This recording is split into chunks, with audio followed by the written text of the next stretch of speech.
Good day, Miss. I'm Regine Mae Concha, and this is my video presentation about Assignment 1 Intro to Macro Basics. So, first is define what is economics. Who is the father of economics? So, economics is the study of how society uses scarce resources to produce valuable commodities and distribution them among different people.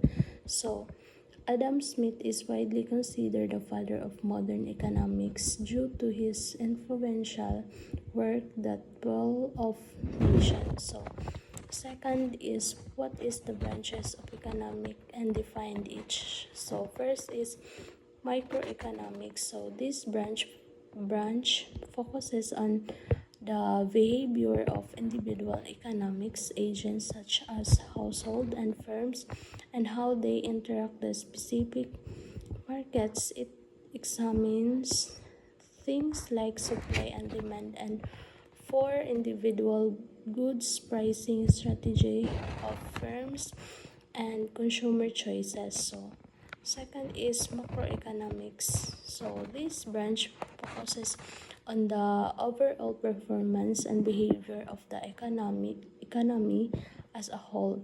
So it examines things like national income, inflation, unemployment, economic growth, and government policy designed to influence these factors.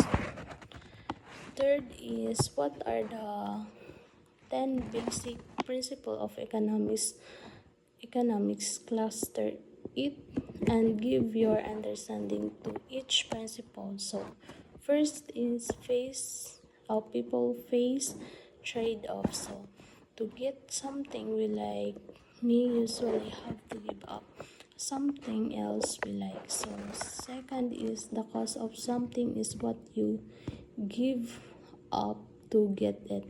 The opportunity cost of the choice is what you give up to make that choice. So third is rational people think at the margin. Rational people systematically and purposefully do to the best they can do achieve their opportunity. So people respond to executives so are something that induces a person to act. So fifth is trade can make everyone better off. So trade allows people to specialize in what they do but and out is what they do best and enjoy a greater. So six is markets are usually a good way to organize economic activity. So a market economy is an economy that allocates resources through the decentralized decision of many firms and households as they interact in market. So seventh is government can sometimes improve market outcomes, can intervenes in market to improve efficiency of equity. So eight is a country's standards of living depends on its ability to produce goods and services. So is a primary factor determining a nation's standards of living. So ninth, prices raise when the government prints too much money. So is a general increase in the prices of goods and services in an economy over period time.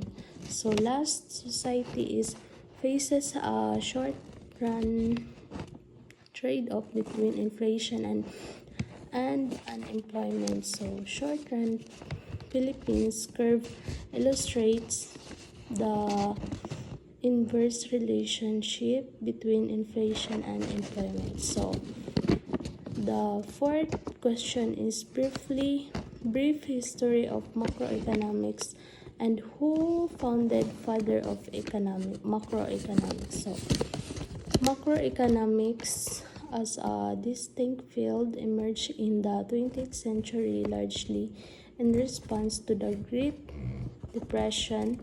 While there isn't one single founder, John Maynard Keynes is widely created with laying the foundation for modern macroeconomics through his work, The General Theory of Employment, Interest, and Money. So the fifth, what are the macroeconomics concerned goals of the country and its impact to the nation? So economic growth, sustained increase in the production of goods and services. So full employment, minimizing unemployment to ensure most people who want to work can find jobs. So price stability, controlling inflation to maintain stable prices for goods and services. High inflation avoids purchasing power. So balance of payment equilibrium, managing the flow of money between a country and other countries. So impact on the nation. So achieving these goals positively impacts a nation by improving living standards, reducing poverty, increasing investment, and fostering social stability. Failure to achieve them can lead to economic hardship, social unrest, and political instability.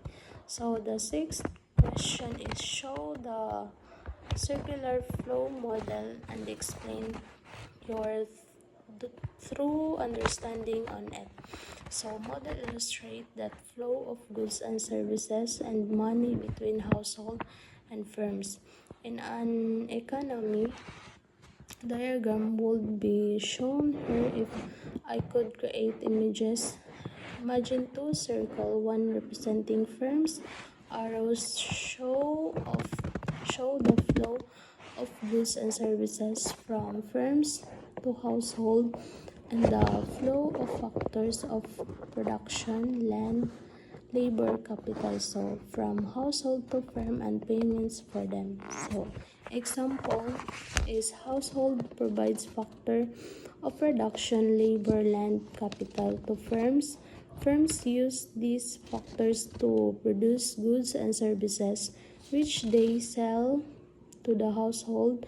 Household use their income from wages, rent, and profit to buy these goods and services. This continuous flow of resources and money forms the circular flow.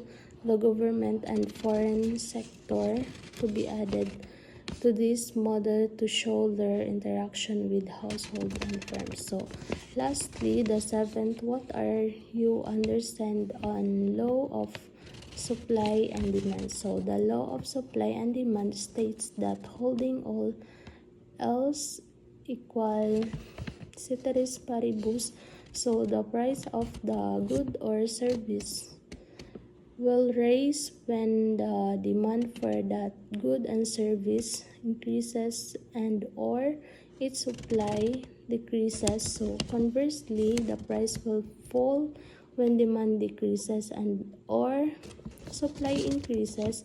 The interaction of supply and demand determines the market equilibrium, price, and quantity.